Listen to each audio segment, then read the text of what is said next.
كان حاجه طبعا شرف كبير جدا ليا ان انا اكون عضوه في لجنه تحكيم مهرجان بيحمل اسم المبدع الراحل العبقري الاستاذ يوسف شاهين.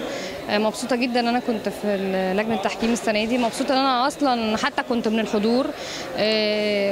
طبعا شفت كم هائل من الافلام، يعني شفت حوالي 120 فيلم علشان خاطر اقدر احكم على الافلام، عشان اعرف اهم العناصر، احسن العناصر اللي اتقدمت السنه دي في الدوره دي الدوره الخامسه.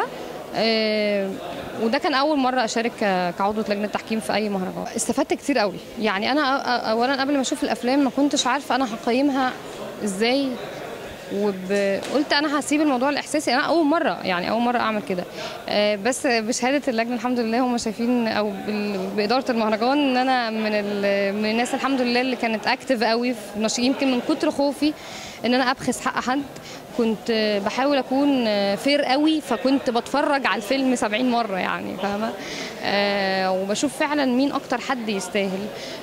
وشفت افلام كتير، وفي افلام مثلا كان نفسي انها تاخد مركز اول بدل تاني، في افلام كان نفسي انها تاخد حاجه وما خدتش، بس 3/4 ارائي هي اللي جت في النتيجه في الاخر الحمد لله. دي عينيكي دي ولا لانسر؟ الحمد لله على السلامه. الصوت يا مهلبيه. انت تكفيه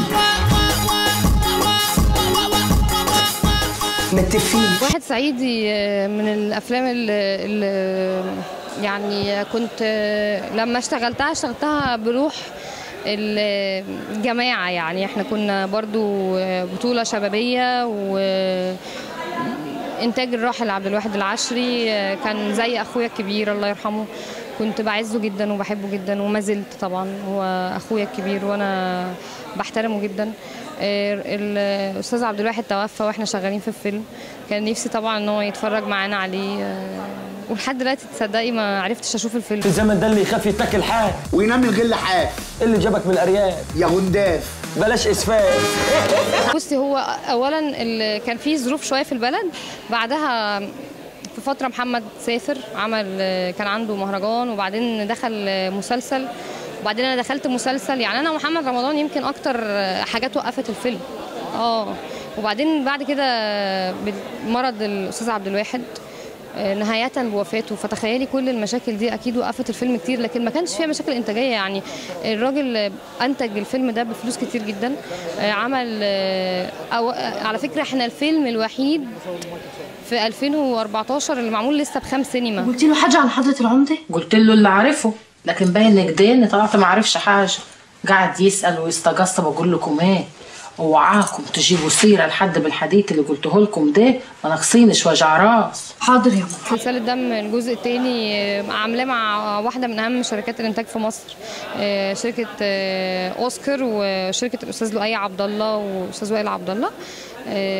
مبسوطه جدا بالشغل معاهم، وهم ناس محترمه جدا وبتحترم شغلها وبيحترموا الممثل وبيعاملونا بشكل كويس قوي، وبيعملوا كل حاجه تخلي المسلسل يتشاف بشكل كويس.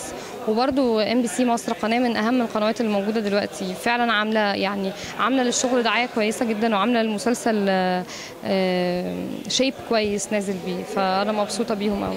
هي البنت الصعيديه اللي هي بنت الاستاذه عبله كامل في المسلسل، هي كانت المفروض دخلت الجامعه وبقت محاميه، ده اللي شفناه في الجزء الاولاني. الجزء الثاني بتبتدي تتمكن من المكان اللي هي فيه وتبقى محاميه مهمه جدا، وبعد كده هتمسك منصب مهم قوي في البلد، منصب يعني مهم جدا جدا.